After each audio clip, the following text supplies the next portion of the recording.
One thing we know, Mr. Babcock, is that Mrs. Thompson approached the intersection from the south. How do you account for not having heard her approach that intersection, Mr. Babcock?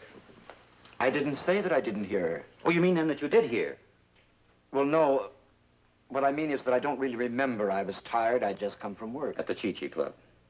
Yes, that's where I'm employed. You're employed there as a porter, aren't you? Well, you could call it that. I tidy up after the place is closed. At 2 o'clock in the morning? Yes, sir.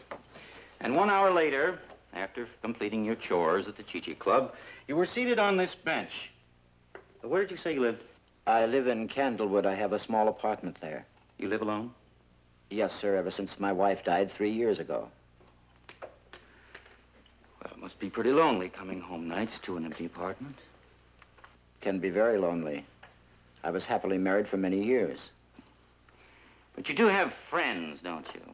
Friends? Well, yes, not that I find much time to see them now. I mean friends at your place of employment. The Chi-Chi Club, specifically. They do have entertainers there, don't they, Mr. Babcock? Among them some extremely youthful and beautiful young ladies. I object to this line of questioning, Your Honor. It's slightly suggestive and without relevance. Objection sustained. I'm sorry, Your Honor. I'm confident that my questions will prove relevant. However, I shall try to rephrase them.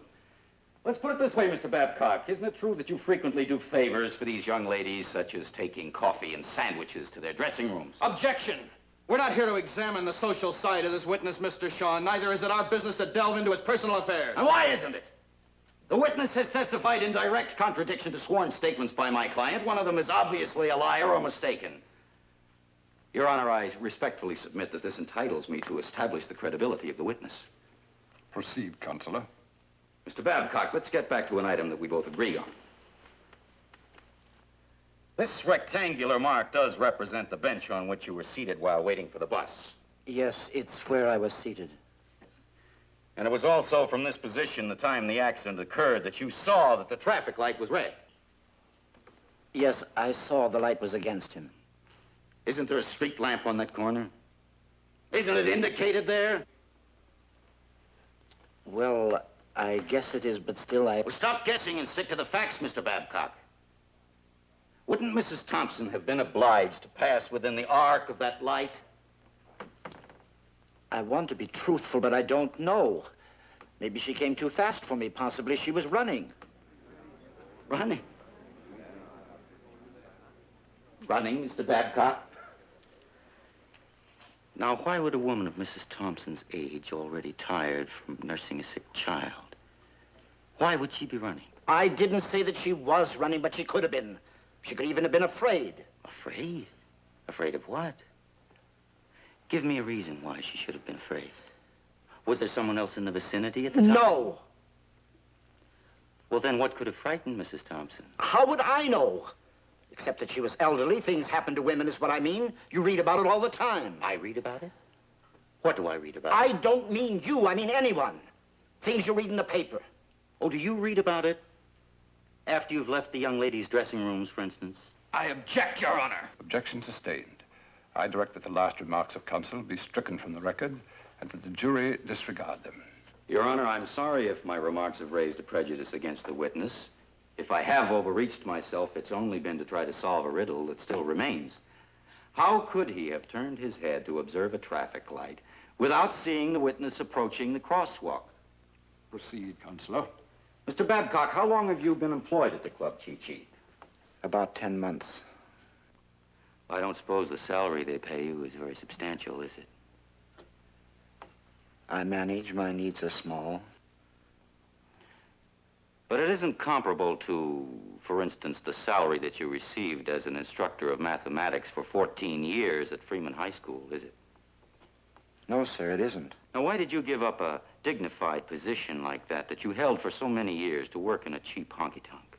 Why should a man with your background be reduced to running errands for showgirls? That isn't fair. The reason is I'll that... tell you the reason, Mr. Babcock. The reason is this. My glasses! Not your glasses, Mr. Babcock, your eyes. Isn't it true that you gave up teaching for the simple reason that you were going blind? I did have cataracts, but now that I have in my possession a report from an ophthalmologist, Your Honor. which states that at the time of surgery, your vision was 85% impaired, and furthermore, you are colorblind. It isn't fair this way. My glasses, please. If it please Glasses, the court. of course.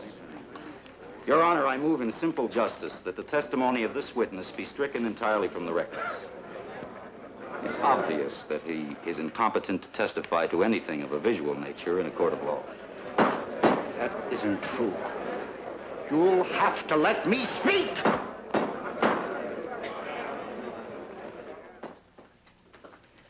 Arnold, I have to talk to you. Congratulations, Arnold. I managed to catch some of the last act, anyhow. You like that, huh? Listen, you had that ex-mathematician tied up in knots that Einstein couldn't have figured out. Arnold, if I've waited this long, I'm sure you can Wait spare till me I a minute. speak to the judge, can it? I'd like to see the judge if he's free, Dan.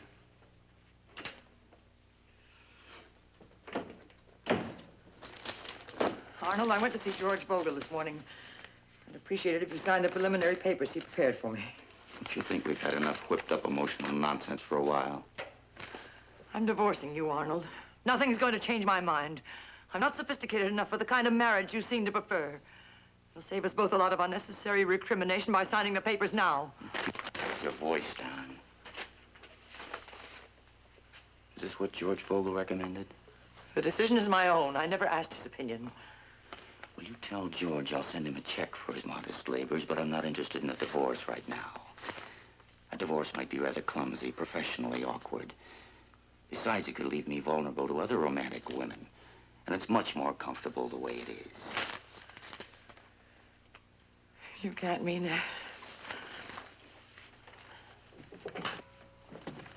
You might even find our arrangement a little less depressing if you try to develop a few romantic attachments of your own.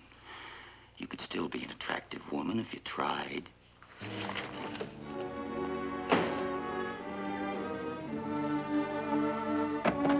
The judge will see you now, Mr. Shawn.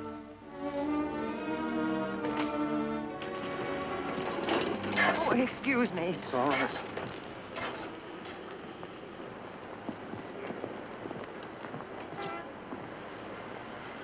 "1947. In God we trust." Mr. Babcock, please. I was in the courtroom today, and I couldn't help but notice how... I can see very well with my glasses, if that's what you mean. Now that the cataracts are completely cured, I'd hope to get back to teaching, but I'm afraid after today, there's no chance. You know, I tried so hard to explain my case, but that man was much, much too clever, wasn't he? I'm sure no one believed me by the time he was through. Thank you for your kindness, man.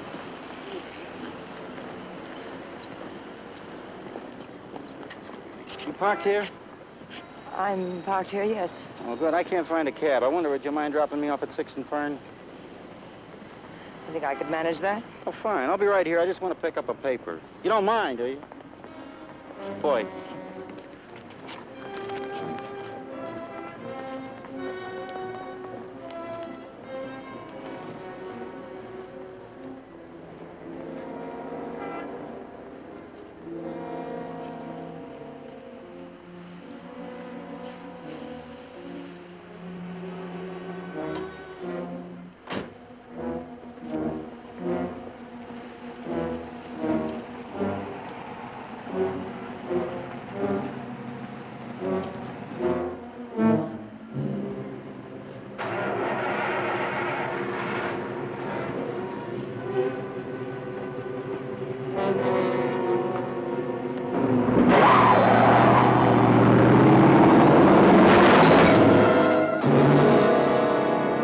Officer, I don't know how it happened, except that he stepped right in front of the car. And when I tried to apply the brake, I somehow jammed the accelerator. Well, it's got me, George, I'm telling you. Nobody seems to have seen what happened except this one fella here. He was waiting for a bus. Would you mind giving me your version of how it happened, sir? Well, it must have been just as the lady described it. You're going to have to take her word for it because it's a legal fact that I'm not a competent witness.